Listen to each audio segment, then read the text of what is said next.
હું છું સિમરન પારેખ અને આપ જોઈ રહ્યા છો ગુજરાતની સત્ય ઘટના। બોટાદ જિલ્લાના રાણપુર તાલુકાના ધારપીપળા, કેરિયા, અલમપુર ગામોને જોડતો કાચો માર્ગ હાલ અત્યંત બિસ્માર હાલતમાં છે। આ માર્ગને લઈને ગ્રામજનોએ અનેક વખત સંબંધિત તંત્ર સમક્ષ રજૂઆત કરી હોવા છતાં આજ દિન સુધી રસ્તાનું કામ પૂર્ણ કરવામાં આવ્યું નથી। રિપોર્ટર હનીફ જાંગર, રાણપુર। કેટલા સમય? 2 વર્ષ છે કર્યું અહીંયા 2 વર્ષ અમારે ચોમાસું આવે એટલે હાલવાનું નહીં। હવે તો અમારે ક્યાં જવું? આપે આ બાબતમાં અરજી આપેલ છે દાદા? હે?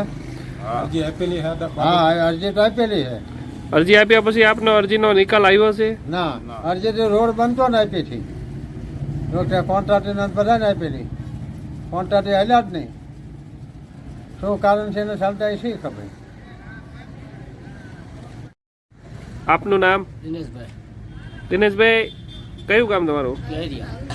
શું વિગત છે દિનેશભાઈ રસ્તા બાબતે? રોડ કાસો છે, મજૂર થયેલો છે ધારીપુરા સુધીનો, ઠેઠ કેરિયાથી અણિયાળી સુધીનો। અમારે હાલવાની બે તકલીફ પડે એટલે ખેતરનો। ખેતરનો રસ્તો છે, હા, એક ગામથી બીજા ગામને જોડતો રસ્તો હા, છે? જોડતો। કયા ગામથી કયા ગામને જોડતો રસ્તો? અણિયાળીથી કેરિયાથી ધારીપુરા। કેટલો રસ્તો અંદાજિત બાકી છે બનાવવાનો? 2 કિલોમીટર જેવો છે। કયા સમયમાં પેલા રસ્તો આગળનો બનેલો છે? 2 વર્ષ પહેલા બનેલો છે। ત્યાર પછી આગળ કોઈ રસ્તો બનેલ? ના ના, કશું કોઈ કામ જ નથી કર્યું।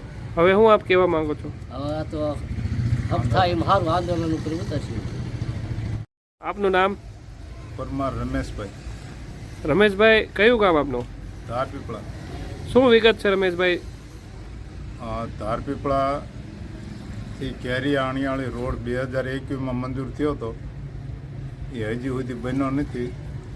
2 કિલોમીટર કામ બાકી રાખ્યું છે, એટલે આમાં ક્યાંક ને ક્યાંક ભ્રષ્ટાચાર થયો છે। અમને બહુ મુશ્કેલી પડે છે હાલવાની।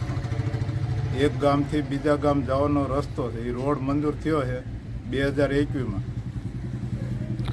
તો આપે જે રોડની વાત કરી હા, એ રોડ આખો નથી થયો કે અડધો જ નથી થયો? અડધો જ થયો છે, 2 કિલોમીટર બાકી રાખ્યો છે।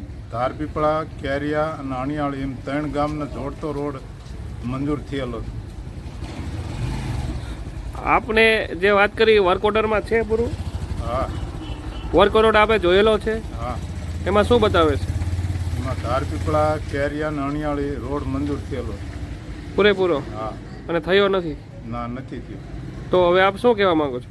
આમાં ક્યાંક ને ક્યાંક ભ્રષ્ટાચાર થયેલો છે, અને આનું સરકાર સોલ્યુશન નહીં આપે તો અમે ગાંધી ચિંધ્યા માર્ગે ઉપવાસ ઉપર ઉતરશું। આપનું નામ? દિનેશભાઈ।